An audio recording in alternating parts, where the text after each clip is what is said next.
Welcome to the Big Blue Breakdown. It's time for the game balls and gassers for the New York Giants in their 35-14 defeat to the Baltimore Ravens at MetLife Stadium. Now, this was the Giants' ninth consecutive defeat that ties for the longest skid in franchise history. It also dropped them to 2-12 on the season, and that ties that 1974 record that they had back at the Yale Bowl, which also not a very memorable time for the franchise. But look, what exactly did you expect from this game when you looked at a very undermanned New York Giants team that was going to have to compete against a Baltimore Ravens club that was coming off a loss to Philadelphia before their bye week, was 8-5, looking at the Pittsburgh Steelers pulling away in their division, and yet understanding that this is a season that the Ravens have championship contending type dreams about. You had to know that coming off of their bye week, they were going to be primed, dotting all of their I's, crossing all of their T's, and it was to be expected that they would play a very, very strong game. Well, they weren't just strong, they were outstanding. This is the type of performance that the Baltimore Ravens need to put on the field and can put on the field because of the quality of their roster as they attempt to contend to go deep into the postseason. Now, the Giants, they're banged up significantly. Even at full strength, this would have been a tough game for them. They would have been trying to climb uphill despite the game being at home. But with all of the injuries and all of the guys deep on the depth chart and the practice squad trying to step up, the only thing you could hope for was effort, and they did give effort. They played their hearts out, but they were very much overmatched in this game. Basically, from the end of the first quarter on, it was a one-sided affair. So keep that in mind as we go through the game balls and gassers for this game. This will be a shortened version of the program because there's no point in belaboring the course of events that led to this defeat. The Baltimore Ravens just outclassed the Giants on this day simply because of what the Giants had available to put on the field. But that's not a knock against those guys. They gave their best. They just did not have enough to overcome what was a significant roster disadvantage. We'll start with our game balls in this one. And we're really going to have to look to rookie first round wide receiver Malik Nabers once again. 14 targets, 10 catches, resulting in 82 yards, 23-yard touchdown grab in the fourth quarter. Now, here's what I want to tell you about Nabers. This is now the second game in a row, even as the Giants are in the doldrums and in this current slide that they're ending the season with. They are still getting some glimmers of really exciting play out of Nabers. We saw in the fourth quarter last week against the Saints, and we saw it again against Baltimore yesterday. It was his speed and the threat of him being able to make a big play deep that forced a couple of pass interference penalties on Baltimore's secondary. And then in the fourth quarter, now this game is out of reach, folks, okay? There's only 6.5 minutes to go. The Giants are down 35-7. And Tim Boyle, who is at quarterback at this time because he had to come in the last play of the first half, Tommy DeVito had suffered a concussion, and Boyle had to come in and finish out the game. So Boyle is in. Giants are trying to get something positive out of the day to send themselves off on a decent foot.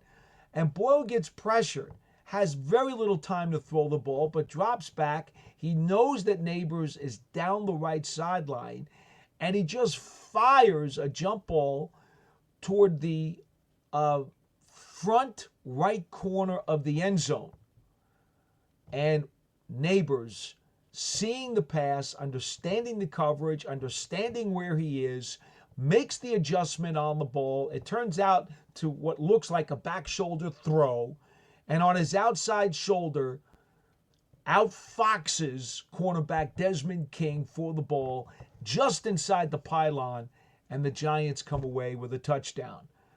Now, that's the kind of play that the Giants need to see out of Nabers. And if it needs to be every week, then it needs to be every week. But the point is, fourth quarter last week, and once again this week, the Giants are getting glimpses now of the kind of above and the X's and the O's kinds of plays that Nabers may be able to make going down the road. So we go to Malik Nabers for the Giants' offensive game ball.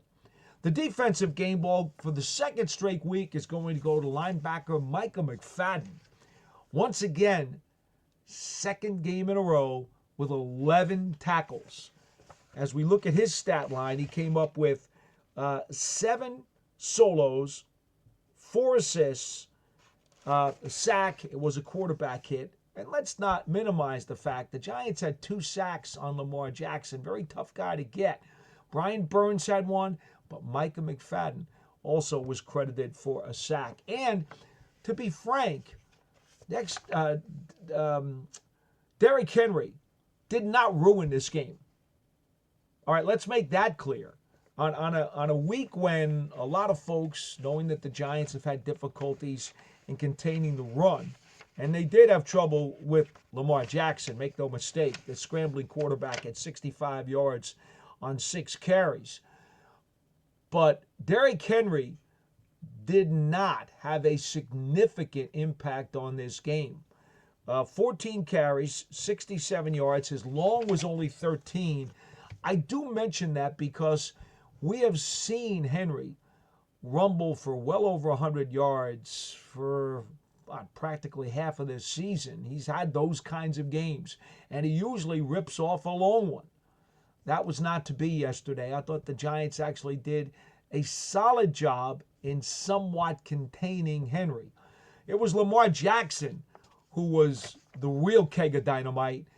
He threw 5 touchdown passes, 290 yards on 21 of 25 passing. He was about as good as he can be. That was an MVP-style performance by Jackson, who was simply sensational the entire day. The Giants just had no answers for him at all. But again, I digress as I want to pat McFadden on the back for his 11-tackle ball game. On special teams, the game ball goes to Jamie Gillen. 8 punts, 37.5-yard average. He dropped 5 inside the 20. Now, Jamie Gillen has quietly had a really nice season for the Giants. He's getting better and better at strategically placing the ball where he needs to. His first 2 punts on this day went out of bounds at the Baltimore 2 and then the Baltimore 8-yard line. You will take that any day of the week from your punter. Also forced fair catches at the 20, the 16, and the 11. So a really nice job once again by Jamie Gillen. The gassers for the Giants. And I want to make it clear, usually when we pick out the gassers, we're looking at a specific turning point in the game, a key play that wound up resulting in something negative for the team. And in most cases, we're able to say, hey, it looks like this player might have been the guy who could have prevented that from happening. And it turns out to be a devastating turning point. There's not so much a turning point in this game defensively because the Ravens dominated the final 3 quarters of the game. So when we give out these specific plays, they're plays that I know these players would like to have back, but by no means would we even remotely suggest that they would have made a difference in the outcome of the game because Baltimore really did win a lopsided, one-sided ball game on this day. Offensively, we've got to go to the first play of the second quarter. It actually ended a first quarter drive that bled into the first snap of the second quarter. The Giants were down 7-0, and this was one point in the game where, they were still involved in a bit of a tug of war, kind of like when the referee blows the whistle and both teams start that very strong push and nothing's really happening right there at the first couple of moments before the more powerful team just pulls the handkerchief to one side. Well, this was that kind of situation. The Giants had taken over from their own 20, I believe it was their own 20-yard line. Let me go back and look at my notes here for just a second as we refer.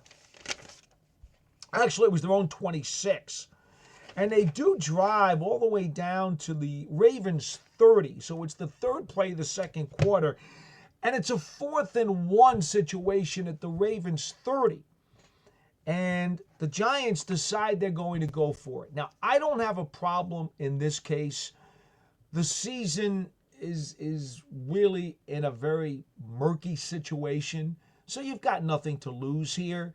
And if anything, you go for the 4th and 1 to try to embolden your players. Show them that you have some confidence and faith in them.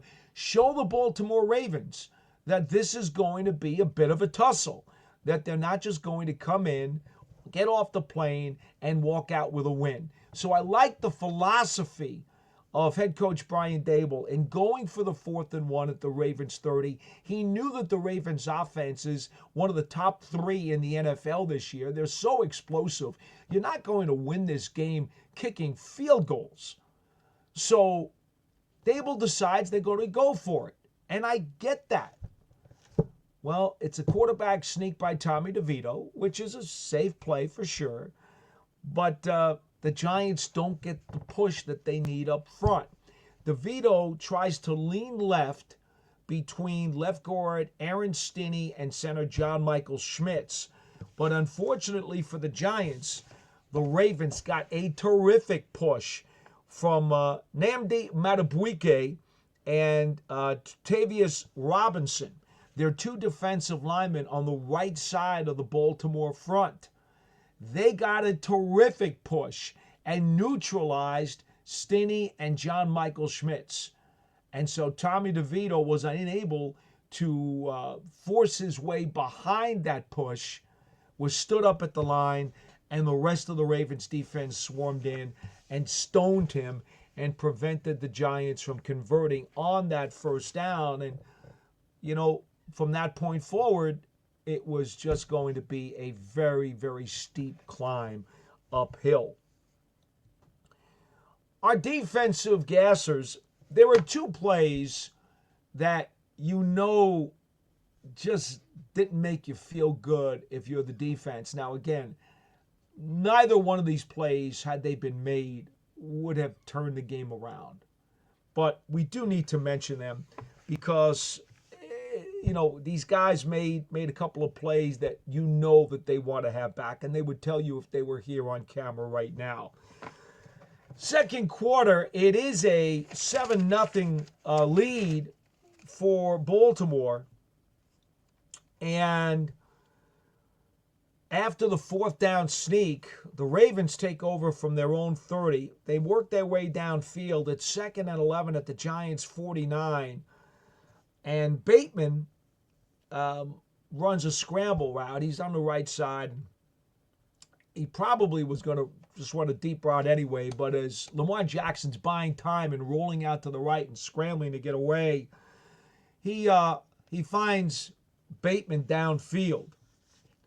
And unfortunately, both Pinnock and Strowman get caught on missed tackles as Bateman just fakes them out. He catches the ball inside the 5 and does a juke move, and neither guy is able to do anything about it.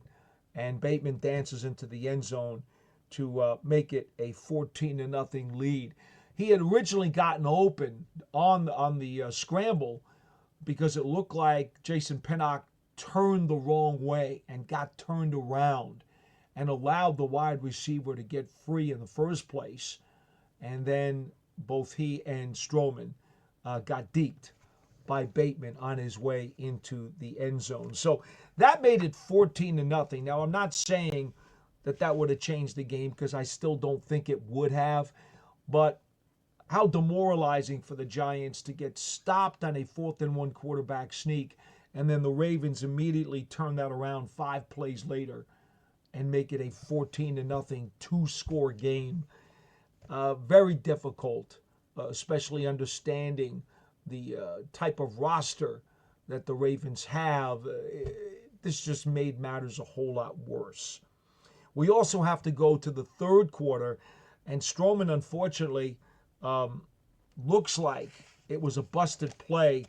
At this point, we're going to go back to what is a 21-7 Ravens lead, and on their first possession of the 3rd quarter, after a punt by Gillen sticks the Ravens back to their own 14-yard line, they go on a 12-play, 86-yard touchdown drive. They didn't have a play longer than 10 yards until their final play of the possession, when Walker catches a 21-yard touchdown pass. And as I go through my notes, the shame of this is Devontae Walker, wide receiver, on the play, 21 yards. Now, he's in the right slot, and it looked like there was some type of miscommunication in the Giants secondary. We saw this last week in the game against the New Orleans Saints. We saw it again this week. Again, there's a lot of moving parts, a lot of different guys coming in and out of the lineup for the Giants. I think it was Strowman who should have had Walker, but somehow in some type of glitch, he wound up not covering Walker, who was all alone on the 21-yard touchdown catch, and that made it at that point 28-7 with about 4 minutes left in the 3rd quarter.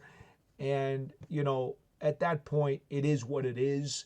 But I mention this because these are the types of glitches that have occurred, and unfortunately, you'd like to think they wouldn't happen if your starters were in the game, but when you've got a bunch of new faces back there trying to gel and trying to melt together, these things cannot happen at the NFL level, because you'll pay for it, especially with a team that's as talented as the Ravens.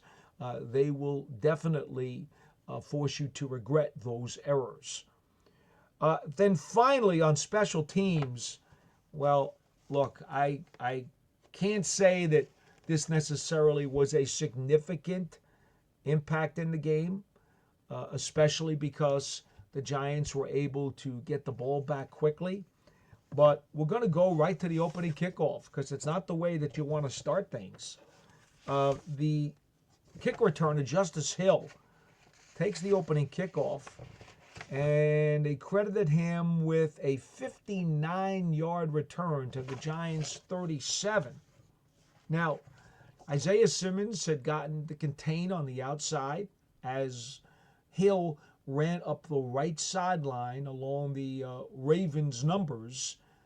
Isaiah Simmons had contain, and it looked like both Art Green and Bryce Ford Wheaton actually had some decent position to try to squeeze the runner.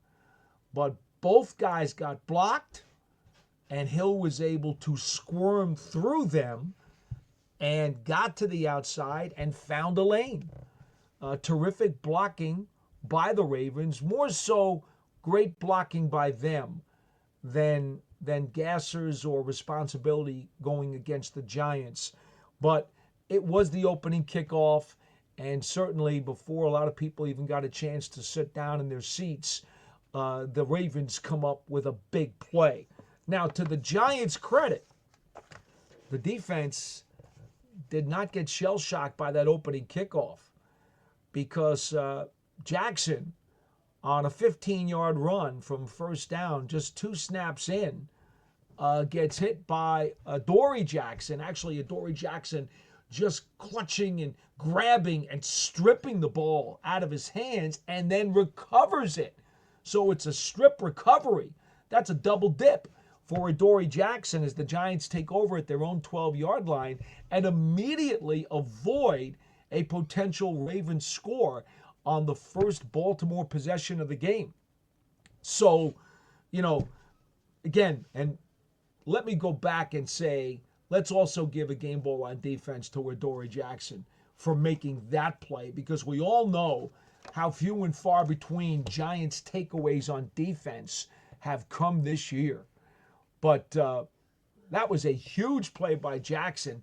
Had the game wound up being a closer game, we all would have gone back to that play and said, wow, that would have been a very significant forced fumble and recovery by the veteran corner.